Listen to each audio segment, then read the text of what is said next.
আমি আত্মহত্যা করবো,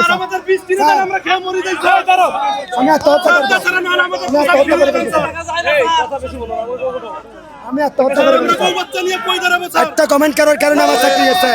বেনজিরের ফেসবুক পোস্টে আমি শুধু একটা কমেন্ট করছি, আমার চাকরি নাই। আমি শুধু একটা বুলেট গ্যালারি নামক পেজে ওখানে একটা কমেন্ট অপশন ছিল, ওই কমেন্ট অপশনে যাইয়া আমি শুধু লিখছি যে দয়া করে খরতনগুলো বন্ধ করে ট্রেনিং করান, আমাদের কোনো আপত্তি নাই। এই কমেন্ট করার কারণে আমাকে চাকরিচ্যুত করছে।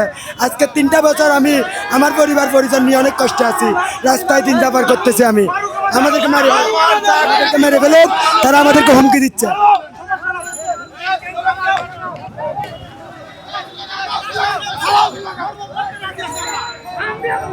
আর আমাদেরকে আমি যাওয়ার সাথে সাথে বেরিয়ে আসছি, আর এখানে এসে তোমরা যে মিছিল করতেছো কেন?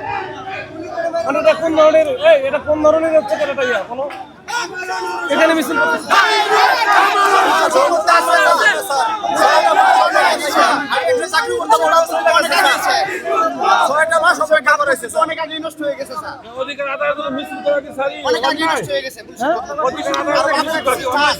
মিছিল করে এখানে করবা?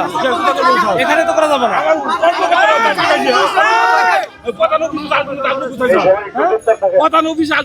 কোথায়? আরে এখানে সব মিছিল করবা, মানববন্ধন করো। অধিকার আদায় করার জন্য আমরা শান্তিপূর্ণ মিছিল করবো। মানববন্ধন করো না কেন? কথা শোনো না, শুনতেছি স্যার। কি শুনতেছি?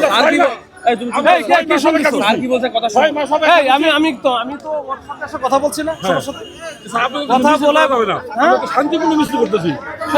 এখানে মিছিল করার জায়গা, এটা মিছিল করার জায়গা। আরে মিছিল করার সবাই যদি মিছিল করতে পারে, সবাই যদি রাজপথ দখল করতে পারে, এখানে কি মিছিল করছে সবাই? হ্যাঁ, সব বাহিনীর লোকই করতেছে। ভাই আমি বলি, শোনেন, আমি বলি আপনি তো আমাদের পুলিশের লোক। জি স্যার, পুলিশের লোকজন একটু মাথায় একটু ঠান্ডা রাখে যে পুলিশ আমি এখন পরিবার নিয়ে আর ওই সেন্সার কাজ মিছিল করলে কি হচ্ছে, ইয়ে হবে কাজ করে। হ্যাঁ, মিছিল আমাদের মাননীয় আইজি স্যার বুঝে না, মাননীয় আইজি স্যার বুঝবে আমাদের মিছিলে লাভ হবে কিনা লস হবে। মাননীয় আইজি এখানে মিছিল করবা কেন? হ্যাঁ, আমরা শান্তিপূর্ণ মানববন্ধন করো, মানববন্ধন করবো।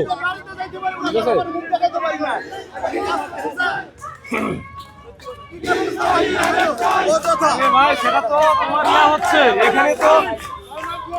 এখানে তো রিভিউ করতেছে, ওইখানে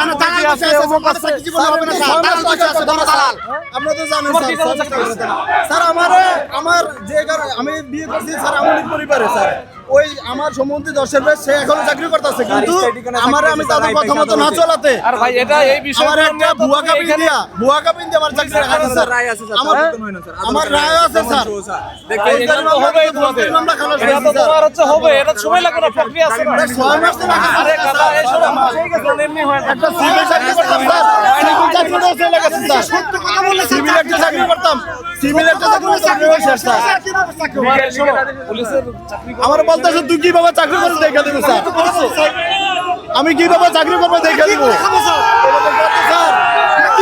রাস্তার উপরে থাকো না, রাস্তার মুখ দেখাতে পারি না, রাস্তার উপরে থাকো না, তোমরা রাস্তার উপরে থেকে রাস্তা থেকে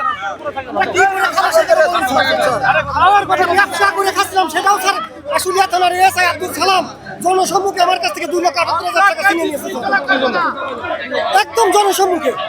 এটা কি এটা তাহলে তো আবার মামলা করো, মামলা করতে স্যার টাকা লাগে স্যার, মামলা করতে গেলে তো টাকা লাগে স্যার।